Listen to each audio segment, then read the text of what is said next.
Hello everyone, welcome to my live binder presentation. I titled my binder SPED 3414, Teaching and Assessing Exceptional Needs. And when I set mine up, I decided to use the subjects of our weekly discussion post as my main tabs.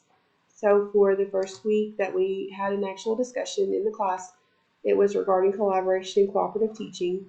I saved each of the videos in their own subtabs, and then I did this for every video every week. And then I saved the discussion posts that I thought were interesting and might be something I'd want to talk about in my future district. For example, in this district, these teachers meet once or twice a week. During the first meeting, it's grade level teams to talk about what they're teaching next week.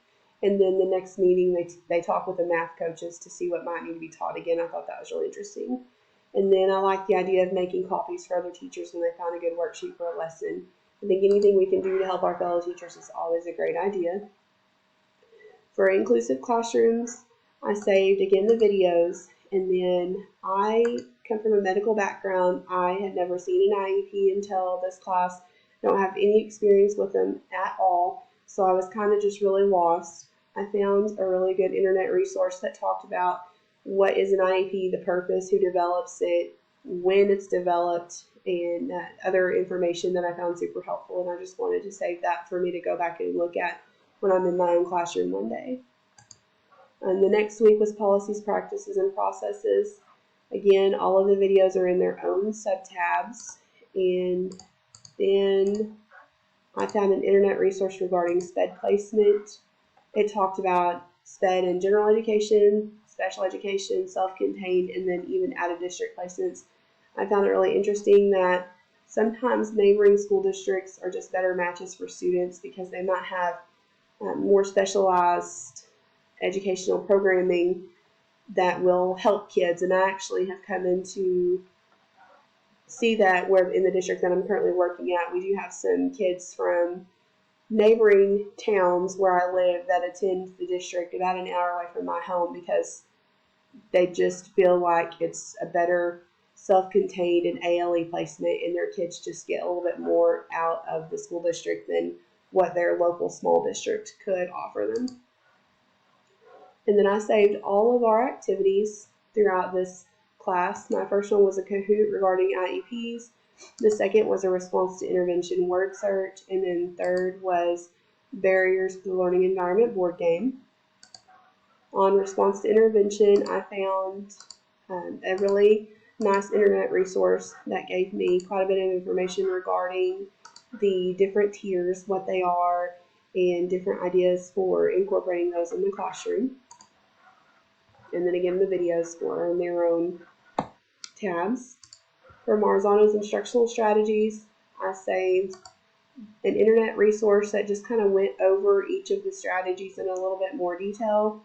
I saved a video from the week, and then I saved 2 discussion posts. In this first one, I really liked that the high school geometry teacher gave students time to practice math questions in the classroom before she sent them home and had them work on their homework alone. Math is kind of a subject that I always struggled a little bit with. I felt like I did really well when I was in the classroom and had the availability to ask the teacher or even my peers for guidance.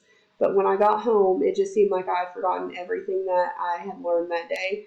So I really wish my own teachers in high school especially would have given us a little bit more time to cover some practice questions in class. That way we would have some time to get some help and just a little more guidance before we were kind of sent home just to be completely on our own.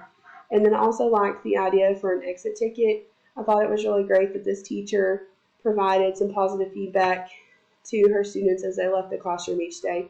I think that's a really good way just to end the day or the class on a positive note and keep these kids happy and excited to be in school. In differentiated instruction, again, I saved our videos, and in this one, I just saved the article from our discussion post. I found it really helpful, and I love the examples that it gave of how to differentiate the different things there, the content, process, product, and affect. And then that article just continued with the frequently asked questions. On barriers in the learning environment, I saved our video, And then I found a really interesting internet article regarding 10 barriers and how to overcome them. It talked about emotional, motivational, and personal learning barriers, what they all are, and then just gave ways that you can recognize them and then help children overcome them in the classroom. And then I saved this discussion post or part of it. I really liked the idea, especially of allowing students to choose whether they work in a group or on their own.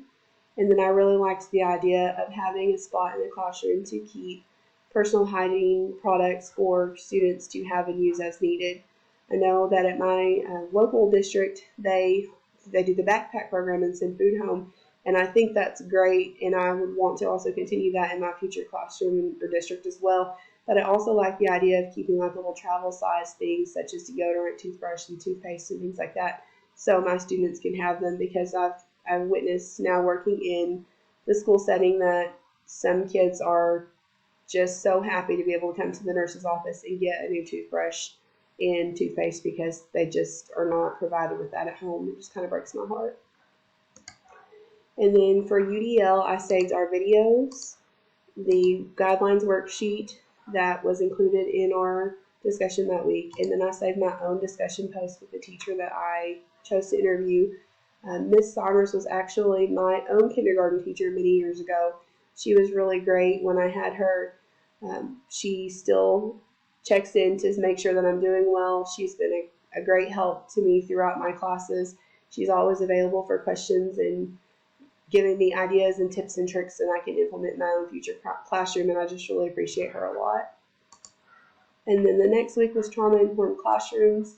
I saved again each of the videos, and then I saved an internet resource for strategies to use in the classroom to help teachers recognize trauma and then to give tips and tricks that you can use to help these students be successful.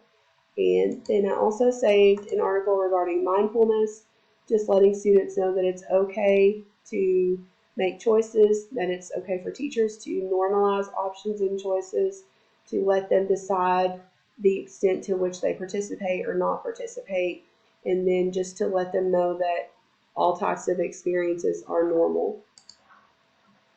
And then again, the videos. And then that's all for this class. I'm also taking 4 more classes this semester, and I found a few things from 3 of them that I would want to save. The first is Intro to Teaching Reading, and I saved some articles regarding phonological versus phonemic awareness, the PowerPoint with it, and then these are my own assignments regarding semantic features, an example of a Freyer model, a vocab diagram that I completed and turned in, and then Scarborough's reading rope, so that I can easily look back on those if I need to in the future. And then my K-6 Planning and Curriculum class, I saved a great video on Webb's Depth of Knowledge. I really like this DOK chart. I've used this in several of my classes when I am lesson planning, and this is something that I want to have for several years to look back on. I saved a lesson plan template that she gave us to use, and then I also saved a unit plan template to help me as I am working on my own future lessons. And then in Needs of Diverse Learners, we had to create a socio-emotional lesson plan. I did mine on making decisions, and that's something that I want to keep handy to look back on in the future as well. And that is my live binder.